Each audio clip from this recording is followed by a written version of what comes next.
ay rated SPG. Striktong patnubay at gabay ng magulang ang kailangan. Maaaring may masiselang tema, lengguwahe, karahasan, sexual, horror o droga na hindi angkop sa mga bata. Narito ang mga kaganapan mamaya sa House of Lies. Nadismaya si Greg sa pagtanggi ni Edward na maging donor si Ashley kay Jasmine, kahit na inalok niya ito ng 150 million para pumayag. Tinanong ni Rina ang asawa kung bakit nakipag-associate ito sa abogado. Wala naman umano legal settlement na nangyari. Ayon naman kay Greg, may pinaayos ito. Nirevise niya umano ang kanyang will.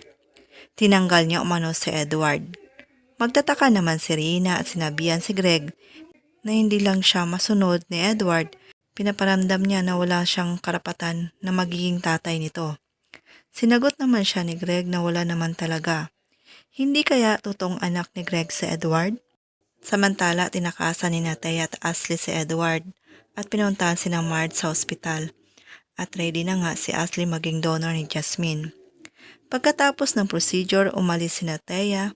Sinabihan ang anak na makakaalis na umano sila sa gulo at magiging maganda ang kanilang buhay kung sila lang dalawa at hindi umano basta-basta na makukuha siya sa kanya.